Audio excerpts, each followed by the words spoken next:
नमस्कार, जय श्री कृष्ण। मैं धर्म गुरु ज्योति शंकर शर्मा पुराणाचार्य और माघ के महीने की कथा का प्रसंग हमारा आबाद गति से चल रहा है। तो 23वें दिन की कथा कैसी है, ये प्रश्न किया गया है। तो यहाँ प्रसंग चल रहा है था 22वें अध्याय में कि वो प्रेत कह रहा है कि जो सारसों ने जो ज्ञान दिया था वो मैं सुन रहा था। तो सारस ने कौन सा ज्ञान दिया और वो क्या घटना हुई वो मुझे बताइए। तो वो प्रेत कह रहा है कि मैं बैठा हुआ था, सुंदर वन थे, बाग था और सरोवर था, तो मैं यहाँ विचरण कर रहा था। उसी समय एक हंस का जोड़ा वहां आया। वैसे पक्षी तो बहुत सारे थे, कलवल कर रहे थे, लेकिन हंस का विशेष जोड़ा वहां आया और हंस थोड़ी बहुत देर कलवल करके और थक गया था तो उसको नींद आ गई। इतने में एक भयानक रूप वाला बानर, जिसकी लंबी पूंछ है, बड़े बड़े बाल हैं, बड़े बड़े दांत हैं, विकराल स्वरूप है, ऐसा बानर आया और उस सोते हुए हंस को पकड़ लिया। तब सब पक्षी तो उसके डर से उड़ गए, लेकिन हंसनी वहीं बैठी रही, कातर भाव से रोने लगी और कि मेरे पति को छोड़ दे तो मैं इसके साथ जाऊं। और तब हंस की निंद्रा खुली तो देखा कि वो जकड़ा हुआ है, दुखी हो गया। तब हंस ने बड़े प्रेम से कहा, गंभीरता से कहा कि हे वानर राज, आप तो जंगल में वन वन विचरण करते हो और हम पक्षी तो सेवक हैं, हमें क्यों पकड़ रहे हो, मुझे क्या मार रहे हो। बिना अपराध, बिना दोष किए हुए तो राजा भी अपनी प्रजा को दंड नहीं देता। राजा भी दंड जब भी देता है जब किसी ने चोरी कर ली हो, बलात्कार किया हो, अपराध किया हो, किसी की धरोहर को हड़प लिया हो,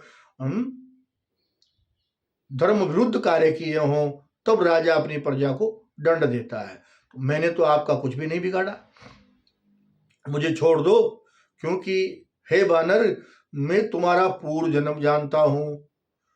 तुम मेरा नहीं जानते, लेकिन मैं तुम्हारा पूर्व जन्म जानता हूं। ये कहते बानर उसको छोड़ करके दूर बैठ गया कि तुम मेरा पूर्व जन्म कैसे जानते हो, बताओ।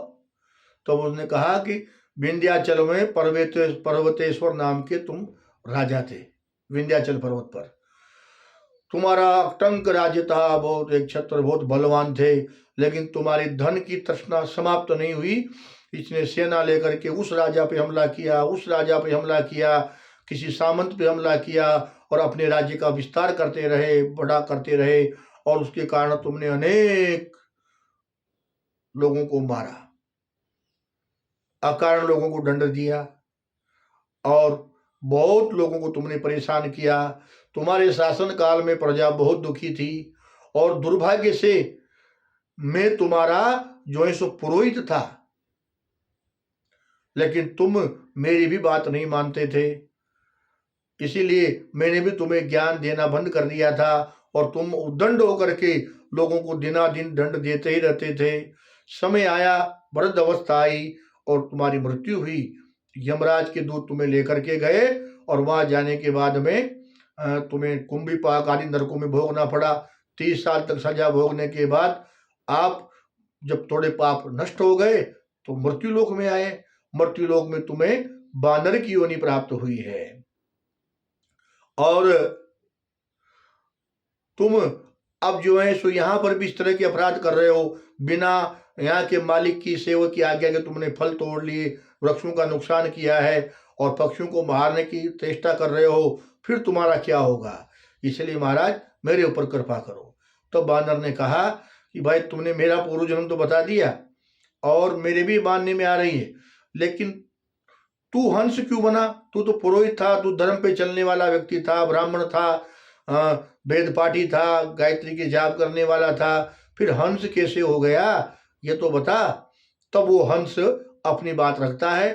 तो हंस अपनी बात जो रखेगा वो हम इसके 24 अध्याय में वर्णन करेंगे।